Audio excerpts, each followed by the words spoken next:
Ces Avengers ne peuvent pas vaincre Ultron. Pas seul. Oui, le professeur? Il n'y a pas de professeur ici. T'as de la poigne, point, tétard. Des clins d'œil à ma nana?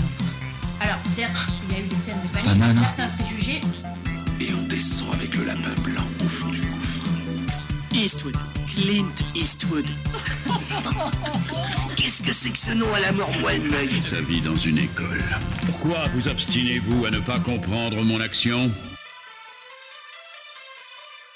Bienvenue dans ce nouvel épisode de LNDS. LNDS, c'est le format news de lundi sorti. On analyse l'actualité de l'industrie du cinéma et des séries sous toutes ses coutures.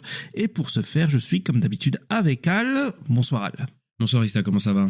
Ça va et toi? Ça va, écoute, on a une sacrée semaine, voilà, là les news, on a 2 épisodes après des critiques, donc on a Mandalorian, donc le retour de Star Wars quand même, et The Boys, la fin, le final qui fait beaucoup parler, donc ouais, on aura des choses à dire, je sais pas si ce sera très positif, mais en tout cas on aura des choses On à dire. verra, peut-être que oui, peut-être que non. Ouais, bah nous on sait déjà, mais nous on s'en doute déjà.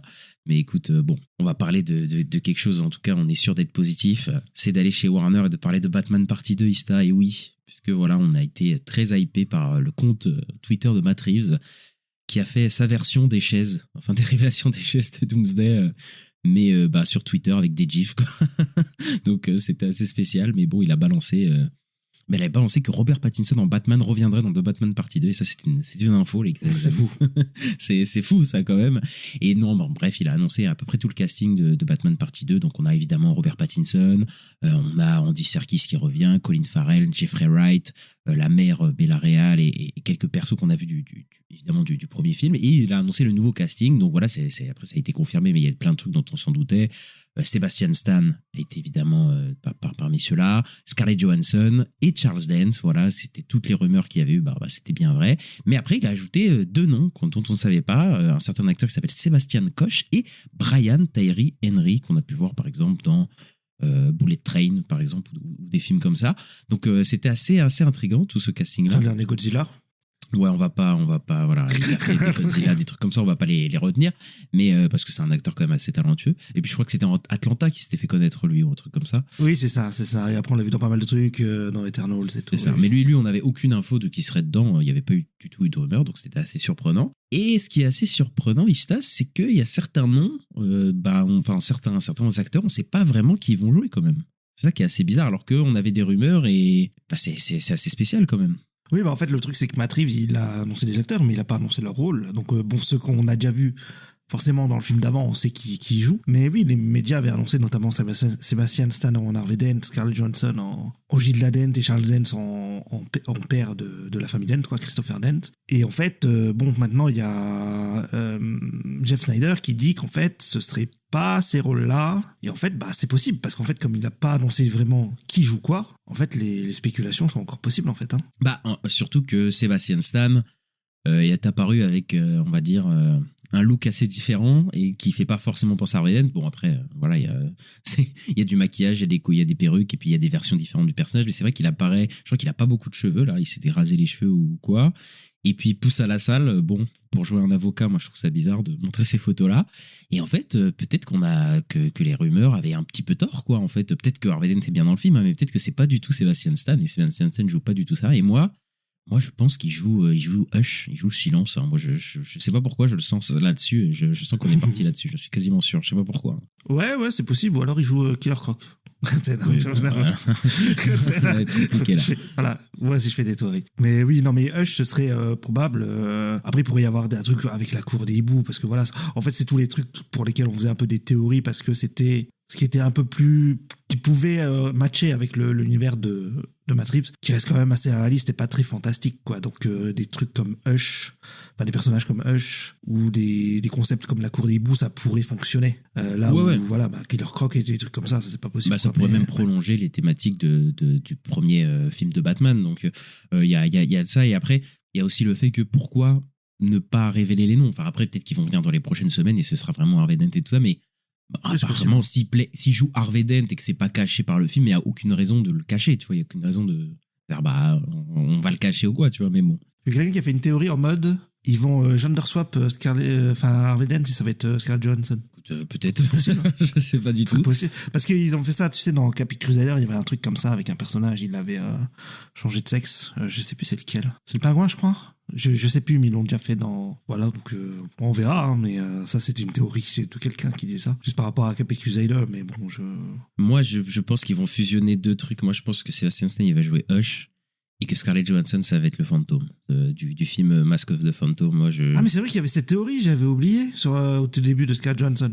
Moi, je me dis, il y a un truc comme ça, ils vont, je sais pas, ils vont fusionner un truc et ils vont faire une histoire originale avec ces méchants-là. En plus, des méchants qui sont pas les plus connus, hein, faut le savoir. Hein. Hush, c'est pareil, voilà, c'est pas le plus connu. Et pareil pour le fantôme. Donc, moi, je serais très chaud de ça. Après, bon, ça se trouve, ça sera juste Mr. Freeze ou je sais pas quoi, même si je vois pas du tout Mr. Freeze dans l'univers de Batman. Moi, je pense qu'il va rester dans ce truc réaliste et tout. Donc voilà. Ouais, mais il y a de la neige. Donc c'est possible ça, Mr. Freeze. Oui, bon, c'est un peu léger quand même, mais non, mais moi je pense que ils vont pas ramener un truc. Enfin, après, c'est pas, tu peux faire un truc un peu réaliste avec Mr. Freeze, mais j'y crois pas du tout pour le coup. Non. Après, peut-être, hein. Ouais.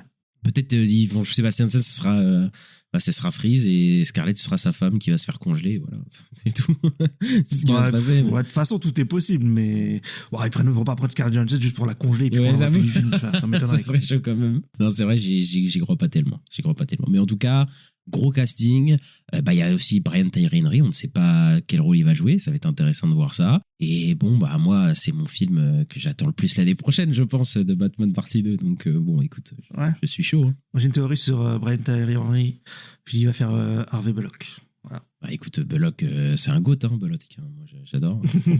Pourquoi pas. Voilà, ce serait l'assistant de Gordon, quoi. Enfin, l'autre flic. L'assistant. C'est pas l'assistant, oui. Oui, mais il est toujours un peu en dessous, tu vois. Enfin, Gordon, c'est Après, pas tout le temps. Il y a des versions où il est au même niveau que lui quand Gordon il débute, mais qu'après Gordon devient commissaire. Enfin bref, c'est des trucs de lore. On s'en fout. Et toujours chez DC, on a eu un nouveau trailer pour Lanterns. Trailer qui a plus convaincu que le premier. Voilà, parce qu'il y a du vert. Voilà. Et les gens sont contents. Voilà. Non, mais on voit un peu plus d'espace. On voit Sinestro de dos. On ne voit pas de face. Et en fait, on a appris qu'il y aurait deux périodes dans la série. Une qui se passerait en 2016 et en fait ce serait Hal Jordan avec Sinestro et donc une autre partie en 2026 où c'est Hal Jordan et John Stewart. Et l'histoire commence avec une tuerie dans une petite ville rurale et Hal Jordan il est convaincu que c'est un incident alien. Donc voilà, c'est intéressant parce qu'on savait pas qu'il y aurait de timeline et moi ça me chauffe pas mal. En plus de ce qui paraît, il y en a qui auraient vu déjà des premiers épisodes et tout, et ce qui paraît, ce serait vraiment bien. Et moi bizarrement, je le sens bien. Je pense qu'il va y avoir un gros retournement de veste sur ceux qui râlaient sur la série à la base. Oui, bon après, en même temps, je veux dire, les railleries, etc., c'était quand même sur des trucs assez ridicules. Et on en avait déjà parlé de toute façon dans le premier trailer et tout, et là, franchement, c'était... vraiment, il n'y a pas assez de verre, etc. Bah, écoutez, vous verrez pendant la série comment c'est. Et là, oui, effectivement, le deuxième trailer, comme tous les deuxièmes trailers, ça dévoile un peu plus, ça dévoile l'intrigue, etc., Et effectivement, il y a des éléments un peu cosmiques. Après, je pense que la série va avoir un côté un peu, effectivement, élément cosmique, mais en même temps, voilà, ça s'est été décrit comme un espèce de trou détective avec les lanternes aussi. Donc, ça va être un film une série d'enquêtes, etc., de mystères. Et ça peut être intriguant. Après, moi, le premier trailer m'avait déjà un peu convaincu. Là, le deuxième m'a encore plus convaincu. Et Lanterne, c'est peut-être le projet que j'attends le plus du côté de chez DC, là, du coup, maintenant, pour le coup, parce que là, je sais pas, je dis ça comme ça, c'est juste que là, le trailer à chaud, etc., qui vient de sortir, je le trouve vraiment pas mal, quoi. Et franchement, faut le dire aussi, ça a de la gueule, quoi. Ça a vraiment de la gueule, quoi, le trailer. C'est qualité HBO, voilà, on connaît, mais bon, on pouvait peut-être se dire, peut-être que ce sera pas aussi bien et tout, mais en termes de production, ça m'a l'air très très solide, hein, quoi, la Lanterns. Donc je suis très très chaud pour Lanterns. Bon, oui, le costume, je sais pas si le costume il est très bien. Dans les plans qu'on a vus, le design est spécial. Ouais. Le costume, m'a pas forcément convaincu, mais après, c'est qu'un costume. Hein. Mais le reste m'a vraiment convaincu. Et puis, ouais, le côté Lanterne, Green Lantern, de revoir ça sur mon écran, écoute, je suis chaud, quoi. Je suis très très chaud. Et après moi tous les conneries de y a pas assez de verre, y a pas assez de ci, en fait moi ça me dérange pas que quelqu'un aime pas un truc, mais c'est juste que des fois il y a des raisons et puis il faut pas oublier que c'est un trailer, c'est des trailers, quoi. Il y en a et on dirait que c'est leur vie sur ces trailers, c'est leur vie qui est dessus, quoi. Enfin, faut se calmer, tu vois, 5 minutes quand même, faut redescendre, quoi. C'est des trailers et puis on verra le produit final, quoi. Mais maintenant tout est tellement instantané, réaction instantanée, etc., que t'as déjà des gens, premier trailer, première annonce, ils ont déjà décidé de tester un truc. Enfin, c'est complètement débile, quoi. Oui, clairement, mais par contre, un truc qui a fait plaisir, enfin quelque chose qui a fait plaisir, qu'on voit le Green Lantern de Guy Garner, de Nathan Fillion, voilà, qui fait une petite apparition, qui a déjà fait une petite apparition dans Peacemaker saison 2, et là on le voit dans le trailer, et moi je suis content de voir enfin un univers vraiment connecté d'ici, tu vois, où on voit plein de personnages qui vont un peu dans d'autres programmes et tout, ce qui manquait peut-être un peu au DCU, mais il y avait un peu, mais c'était léger, quoi.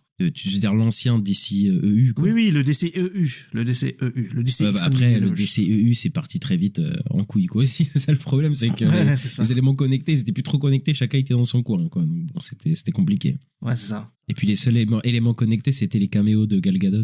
C'était pas la folie. Hein. C'est ça, mais et puis ce qui est intéressant là, c'est que tu vois Supergirl, le trailer de Supergirl, le trailer d'Interns de Clayface, les trois n'ont rien à voir. Et je trouve que là, James Gunn est en train de tenir sa promesse de dire, en fait, les réals qui vont venir sur leur projet, ils auront leur vision. Et tu vois, c'est pas comme le MCU où tout est un peu uniforme. Là, il y a un peu ce côté, chacun a sa vision, il va faire son truc, mais c'est quand même dans un univers connecté. Et je pense que ça prend, hein, ça marche. Hein. C'est ça, voilà, moi, c'est ça que nous on le savait parce qu'on en parlait, mais effectivement, là, au vu des trailers, etc., qu'on a vu, après, voilà, on n'a pas vu les films, le ton des films.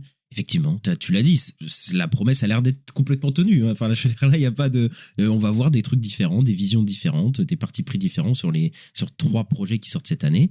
Bah écoute, moi, c'est la promesse me donnait envie. Là, ça me donne envie. Après, je verrai et je pense que tous les projets seront pas. Je vais pas les aimer autant que j'ai aimé Superman l'année dernière ou quoi, je pense. Mais en tout cas, je me dis, il y a quelque chose pour tout le monde. Peut-être que tout le monde va pas adhérer à tout, mais je pense que tu vois. On va beaucoup moins on va pas se lasser vite en tout cas de tout ça, vu que si chaque projet est différent, ça va nous stimuler quand même pas mal, quoi. Donc ouais, moi je suis très chaud, très chaud de voir tout ça, quoi.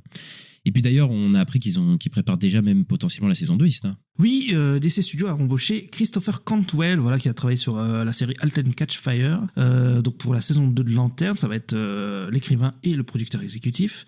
Voilà, c'est aussi un nom connu des comics. Hein. Christopher Cantwell a fait des comics, je crois, assez réputés. Donc voilà. Et le truc, c'est qu'en fait, Tom King et Damon Lindelof, voilà, qui étaient qui sont sur la saison 1, ne pourront pas revenir vraiment parce qu'en fait, ils seront là en tant que producteurs exécutifs, mais ils pourront pas vraiment s'occuper du projet parce qu'en fait, ils vont s'occuper d'autres projets à côté. Tom King, voilà, il est en tant que showrunner sur la série d'animation pour DC Studios de Mr. Miracle, et Damon Lindelof, lui, va showrunner une série sur HBO qui s'appelle The Chain. Donc voilà, en tout cas, ce qu'ils se disent, c'est qu'en fait, ouais, ils sont déjà en train de préparer une saison 2. C'est pas encore greenlighté, mais c'est en bonne voie, quoi. Non, mais c'est qu'ils veulent pas commencer la production de la saison 2 au moment où ça sort. Ils veulent la commencer avant, qu'ils aient de quoi après partir en tournage le plus tôt possible, parce qu'on sait que malheureusement les séries, ça devient très compliqué de sortir des saisons 2 et 3, enfin des saisons suivantes hyper rapidement. Et donc je pense aussi que s'ils commençaient la production genre après la sortie de Lanterne, le temps de l'écrire, le temps de réunir le casting et puis de sortir, on attendrait 3 ans, quoi. Donc là, peut-être qu'on attendra 2 ans max, tu vois, pour faire la série. Donc bon, ça serait assez commun maintenant, mais ouais, pour le coup, c'est peut-être pour pas attendre trop longtemps. Et puis je pense que aussi, peut-être qu'HBO a confiance en ce qu'ils ont, hein, et puis ils ont l'air d'être très confiants en Lanterns, dans l'approche, etc. Ils ont l'air de même, ça parlait même qu'ils voudraient peut-être gagner des Emmy et des Awards avec, quoi. Donc c'est quand même, pour une série de super-héros, c'est quand même pas tout, l'ambition est grande. Donc après on verra tout ça, mais ouais, en tout cas je pense que voilà, je pense que Lanterne, ça a été en tout cas prévu comme une série avec plusieurs saisons, une vraie série, quoi. Donc ça c'est plutôt cool, parce que bon, il y a des séries qui sont pas forcément où il y a pas forcément il y a une mini-série et puis de 6 épisodes et puis tu l'as oublié, donc là on verra comment c'est, mais voilà. Oui, mais même sans parler de ça, il y a eu Pacemaker saison 2 et tu vois, il y a pas de suite de prévu pour l'instant, on sait pas trop où il est, Pacemaker. Non, bien sûr, il sera dans d'autres projets et tout, tu vois, mais là ce sera vraiment une série sur plusieurs saisons, et ouais, je sais pas s'ils veulent faire une par an, ça me paraît compliqué quand même. Mais ouais, très sur 2 ans, ouais, je vois bien un truc.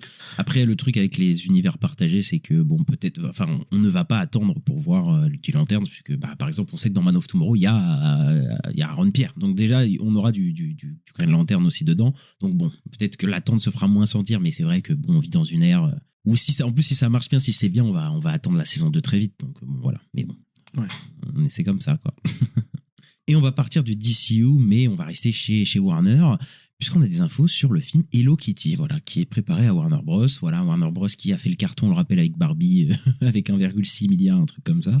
Et ben ils veulent faire un film Hello Kitty, et c'est David Derrick Jr. et John Aoshima qui vont s'occuper de réaliser Hello Kitty, qui sort en 2028, donc dans un moment. Et qu'est-ce qu'ils ont fait, eux? Ils ont fait Moana 2 à Ista. Donc là, franchement, on passe de Greta Gerwig à les mecs qui ont fait Moana 2. Franchement, ça te donne envie. Ah, oui, carrément, on a adoré sur le coup, mais sur le coup, c'est un film live action. Je sais même pas si ça a été. Oui, je pense. Parce que Hello Kitty, c'est une marque très forte. Hein. Ça, par contre, ça se vend de fou. C'est des trucs qui se vendent le plus dans le monde. Donc ça peut peut-être prendre, tu vois, à la Mario, à la Barbie, ouais. Mais je pense que ça va pas être très bien, hein, parce que Moana 2, nous, on n'a pas trop apprécié. C'était une série télé transformée en film, mais c'était pas très intéressant. Et puis là, les réalisateurs, de base, c'était des mecs de chez Disney, c'était des storyboard artistes pour des trucs d'animation. Donc, bon. Mais après, peut-être Hello Kitty, ce sera en animation. En vrai, ils n'ont pas annoncé, mais je pense qu'ils l'auraient annoncé dès le début. Tu vois, je me dis, tu sais, en général, quand il y a un projet d'animation, ils disent direct que c'est en animation. Bon, après, on verra. Mais effectivement, tu te dis, bon, ils ont pris des réalisateurs. Après, là, ça sort le projet, parce que, bon, Warner, on dit que ils donnent la parole à certains réalisateurs qui ont une certaine patte, une certaine vision, et c'est vrai, hein, voilà, ils le font. Mais bon, à côté, t'as des trucs comme Minecraft, et t'as des trucs comme ça où il faut faire tourner la machine, quoi. Et t'as des trucs commerciaux. Et là, Hello Kitty, je pense pas que ça va être par rapport à une vision, quoi. Je pense ils veulent juste faire du fric. Et ouais, bon, après moi, les trucs tirer des jouets et des trucs comme ça, je sais pas si il y en a plein qui sont partis en production après Barbie. Je suis pas sûr que la moitié va voir le jour, et l'autre moitié qui va voir le jour, je sais pas si on va avoir le même succès. Donc, écoute, on verra. Après, Hello Kitty, effectivement, c'est quand même une sacrée marque, donc on verra quand même ce que ça donne. Ouais, ça peut faire un gros carton. On va du côté de chez Disney, on n'a pas du tout d'infos Marvel, voilà, Marvel nous a rien donné, mais on a des infos sur la saga Avatar, voilà, James Cameron a parlé du fait de faire les 2 prochains films Avatar, voilà, qui sont en production, mais pour la moitié du temps et 2/3 du budget. Voilà, ils vont essayer de chercher des nouvelles technologies, etc., pour gagner du temps et de l'énergie et du budget, parce que il en avait parlé lors de la promo de Avatar 3. Il avait dit, je sais même pas s'ils vont pouvoir faire le 4 et le 5, parce que il avait dit, c'est la pire stratégie commerciale de financer un Avatar, parce que c'est les films qui coûtent tellement cher que c'est, en fait, pour faire rembourser, c'est une galère. Le problème avec ça, c'est que comment faire ça, quoi, comment réduire les budgets.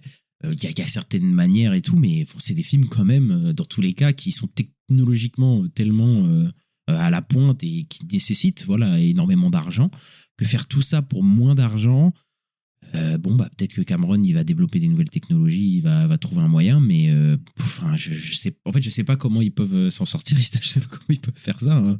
Pour moi, à part l'IA, où ça peut générer des trucs vite et tout, c'est pour ça, moi, je pense que ça sent un peu l'IA, sa déclaration, mais peut-être je me trompe. Après, il est anti-IA générative, lui, donc je pense pas que lui, il accepterait ça comme dans son film, ça me paraît quand même chaud.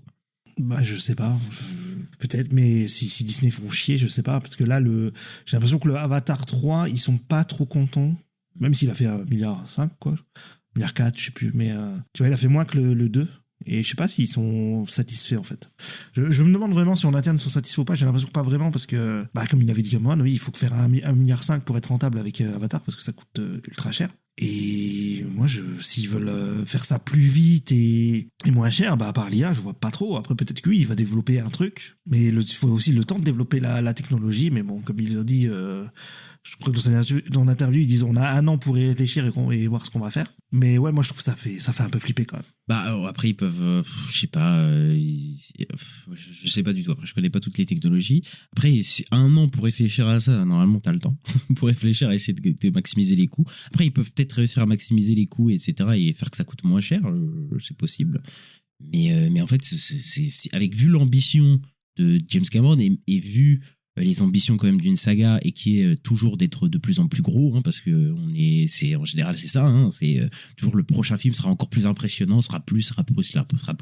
Donc là 4 et 5, je pense qu'il va quand même pas essayer d'avoir des scènes d'action et d'avoir une ampleur moindre par rapport aux 2 derniers films, donc il va quand même donc il va falloir qu'il se creuse les méninges. Mais après James Cameron, il est anti-IA générative, etc., et il va utiliser le volume. Non, mais Je sais pas. oui, mais ça va pas changer grand-chose, je pense. Mais je sais pas. Je sais pas comment il peut faire. Et après, s'il y a quelqu'un qui peut le faire, c'est peut-être lui, effectivement, puisqu'il a développé je sais pas combien de nouvelles technologies. Mais je sais pas. Je sais pas comment ils vont faire. Moi, je pense que dans tous les cas, il va faire ce qu'il veut et les films vont quand même coûter la peau du cul au final. Et voilà, c'est ce qui va se passer. Je pense que c'est tout. Hein. Ouais, j'ai du mal à croire qu'il lui greenlight pas un Avatar encore. Oh non, Parce que bon, ça fait quand même 1,5 milliard, quoi. Donc c'est plus quand même pas rien, quoi. mais moi, je pense que James Cameron, je pense pas qu'il reçoive vraiment de directives, de très grosses directives non plus. Je pense qu'il est assez puissant pour C'est ce qu'il avait dit sur les deux Avatars, les deux derniers Avatars en tout cas, où ils avaient dit les mecs de, enfin c'était Bob Iger, je crois, à l'époque, qui avait dit go, fais ce que tu veux, c'est génial. Machin, il avait donné aucune directive, rien du tout. Donc ouais. Bon, on verra comment tout ça. Après, il y a un changement de leadership là à Disney, donc peut-être que ça va changer. Hein. Je sais pas. Hein. Ouais, mais le problème c'est que si il y a un contentieux, James Cameron s'embrouille avec Disney. Si James Cameron y part, il n'y a pas d'avatar. Moi, je pense qu'il n'y a pas d'avatar. Moi, je pense que c'est foutu. Hein. Il y aura des séries sur Disney+. Ouais, bon, d'accord. Pour moins de 300 millions, je suis pas sûr. Hein. Je suis vraiment pas sûr. Ah, c'est en animation, voilà. Ah ouais, bah ça c'est vrai. Bah voilà, il est fait en animation, le 4 et le 5, j'y crois pas 2 secondes. Hein. Voilà.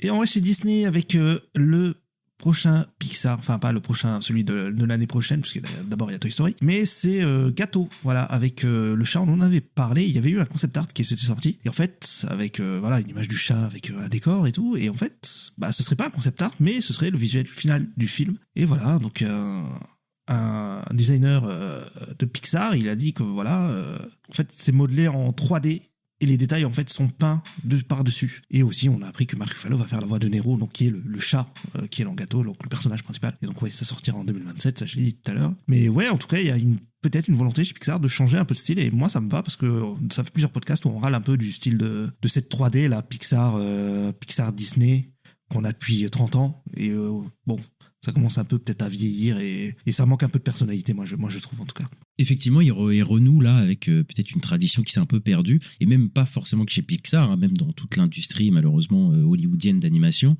c'est-à-dire ouais, d'avoir des décors et un style peint à la main, quoi. Ça peut être vraiment super, parce que effectivement Pixar ils sont à la pointe, mais comme tu l'as dit, au bout d'un moment ça a ses limites.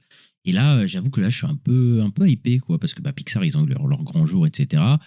Et bon, maintenant les grands jours sont un peu passés, même si tout n'est pas acheté. On est clairement plus dans leur prime. Hein. Je pense que tout le monde peut en témoigner.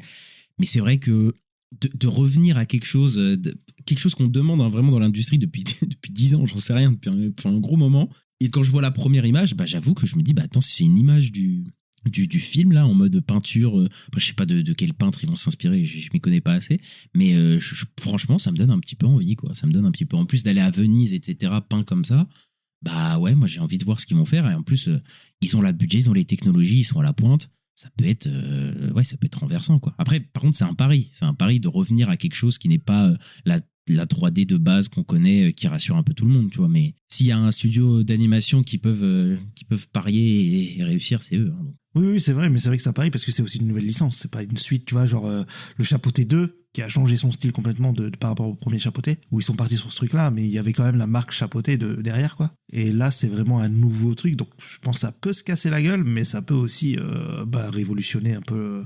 Mais après, en même temps, ça aurait jamais pu être dans une licence, tu vois, ce genre de nouveau style, parce que je pense que Disney sera en mode, on garde le succès de la licence tel qu'il est, les Toy Story, les Indestructibles, etc., ils vont pas bouger, mais par contre, voilà, vous pouvez peut-être tenter des choses ailleurs, et là, bon, bah voilà, sur un petit film comme ça, un autre film comme ça, petit film, je sais pas, mais en tout cas, un autre film comme ça, on va dire plus original, ils peuvent peut-être tenter des choses. Après, est-ce que ça va marcher?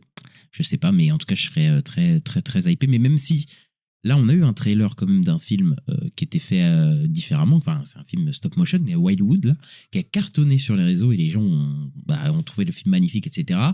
Parce que, aussi, en quelque sorte, une réponse à la peur qu'on a tous vis-à-vis de l'IA, un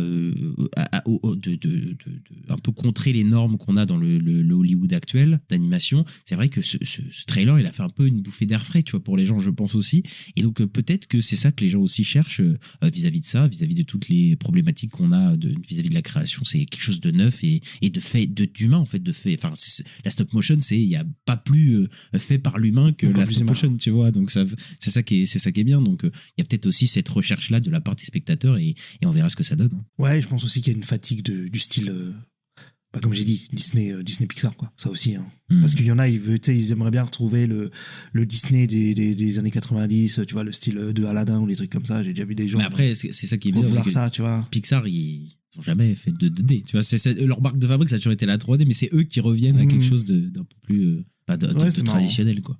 Et on va chez Amazon, les auditions ont commencé pour trouver le prochain James Bond. Voilà, c'est Nina Gold, donc qui est la directrice de casting, qui a travaillé sur Star Wars 7 et sur Game of Thrones.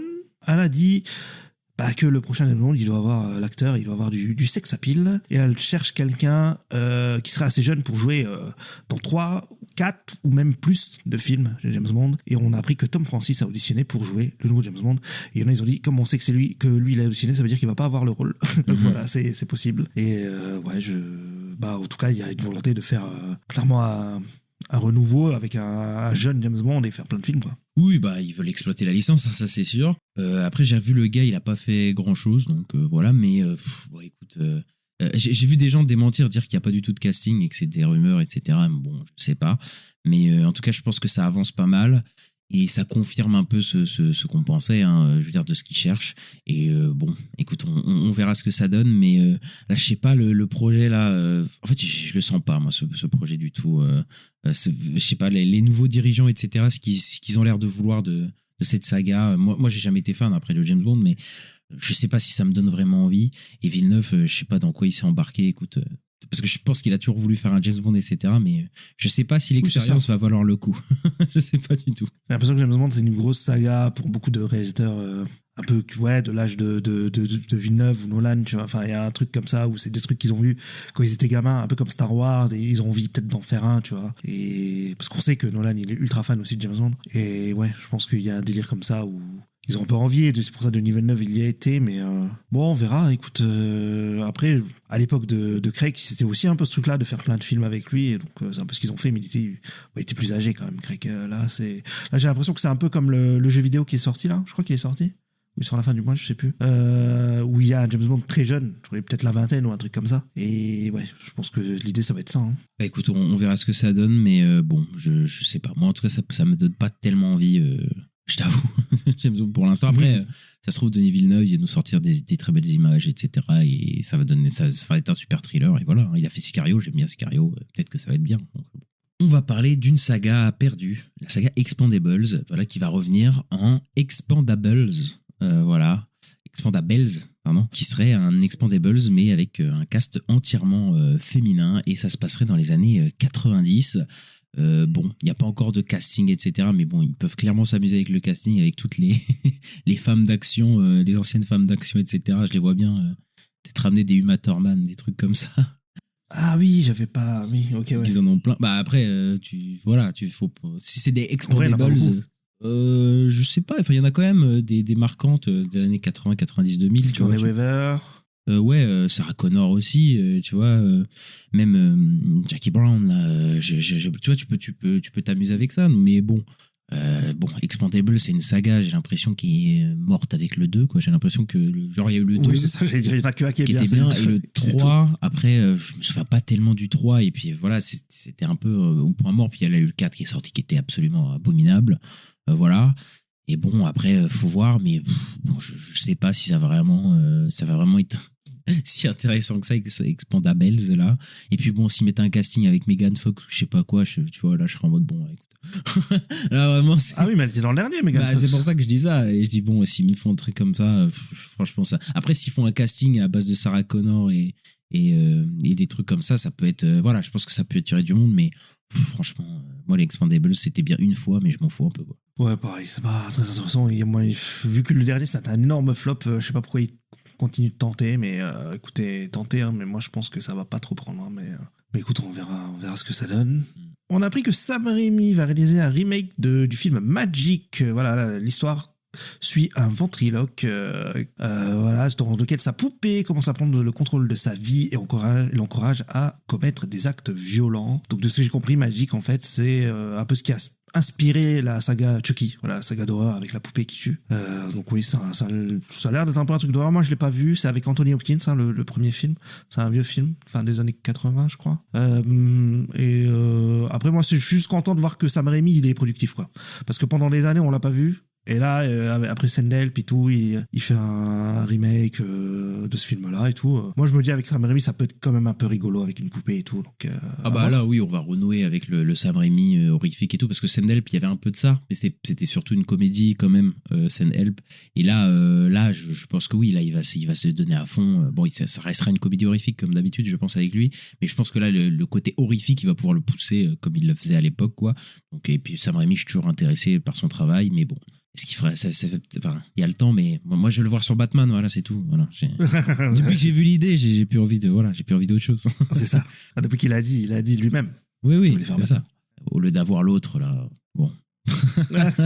Qui Matt Reeves. Voilà. Non, pas Matt Reeves. Que je te dis l'autre, tu sais très bien de qui je parle. Je vais pas prononcer son nom. Ok. Et enfin, on va finir avec du côté de Lionsgate, parce qu'on va parler de Rambo, le film préquel, voilà, avec Noah Centineo, voilà.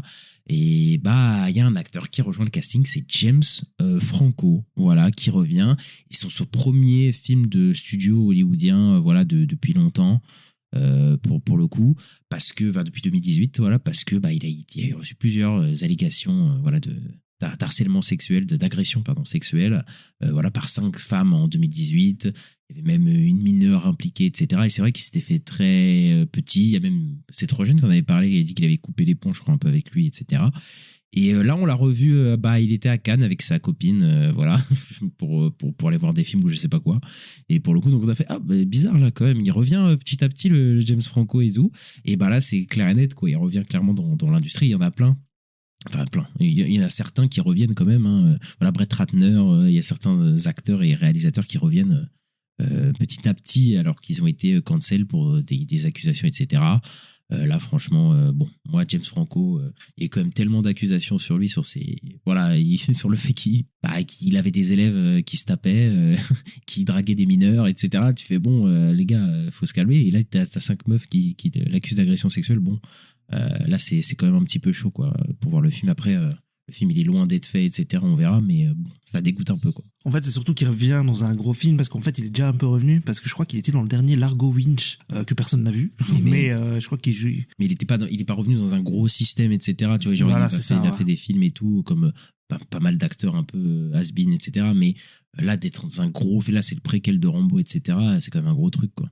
Ouais, mais moi, ça montre aussi que MeToo, au final, c'est un peu, je sais pas, on est un peu passé à côté, ça a été sur le moment, tu vois, et puis après, ça m'étonne pas que Kevin Spacey revient ou des trucs comme ça, là. Et déjà, il y a le Zorro de Johnny Depp, ouais, j'ai l'impression qu'ils vont tous revenir au final, et au final, tout ça, ça aura pas tellement fait bouger les choses, et c'est un peu triste, quoi. Donc, ouais. On le sent aussi politiquement que, voilà, il y a des retours. Ouais, ça aussi. Il y a un retour à quelque chose d'avant, quoi. Enfin, voilà, on a l'impression de retourner en arrière sur certains trucs, et là, clairement, quoi.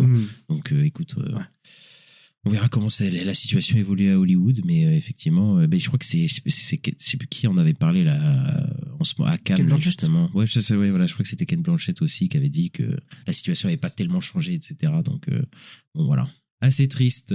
Et on va finir avec la chronique box-office, Ista. Ouais, on a eu les premiers chiffres pour Mortal Kombat 2. Il a fait 100 millions sur son box-office mondial. Et en fait, il finirait entre 135 millions et 150 millions sur sa fin de run, voilà, avec un budget de 180 millions. Un budget de 80 millions, pardon. C'est vraiment pas très bon, parce qu'en fait, il fonctionne pas si mauvais que ça aux États-Unis, ça va encore, mais c'est pas fou. Mais par contre, à l'international, c'est catastrophique, en fait. Et donc, ça lui donne pas un très beau box-office, et je pense que je suis pas sûr qu'il y ait un troisième un jour, quoi. Oui, complètement. Déjà, ils ont fait le 2, etc. Bon, après, c'était dur au Covid en mode post-Covid de calculer si le premier était un succès ou quoi. Mais là, le film, même s'il a pas eu des trop mauvais retours, Il sort en plus à côté de Mastodonte, des Diables s'habillent en Prada et tout. Michael évidemment, donc bon, les gens ils ont un peu vite ghosté le film et bon voilà, hein, il y a les fans qui sont venus et ouais, il va perdre de l'argent, voilà, c'est un flop complet, mais bon, écoute, est-ce que ça m'étonne? Pas tant que ça en vrai, je vais pas mentir. Hein. Le Diable s'habille en Prada 2 a dépassé les 540 millions de dollars dans le monde. Voilà, 600 millions arrivent le prochain week-end et ça devrait dépasser les 700 millions de dollars au box-office au final. Voilà, pour un budget de 100 millions, c'est un des films les plus rentables de l'année pour Disney et un des plus gros succès de l'année tout simplement. Et qui nous a pas surpris. Voilà, on a fait la critique d'ailleurs, allez l'écouter. Et voilà, merci d'avoir suivi cet épisode. N'hésitez pas à mettre le petit pouce en l'air et 5 étoiles selon la plateforme dans laquelle vous nous écoutez, ça nous aide beaucoup pour le référencement, à nous suivre, à vous abonner. On est disponible partout sur toutes les plateformes d'écoute, Acast, Apple Podcasts, Deezer, Spotify, etc., etc. Et à nous suivre sur les réseaux sociaux, la nuit des sorties sur X, Twitter, Blue Sky, Instagram, YouTube et TikTok. Et on se retrouve très bientôt pour parler de Mandalorian et Grogu, ainsi que de Boys saison 5, Ista. Ouais, et bien à la prochaine. Ciao.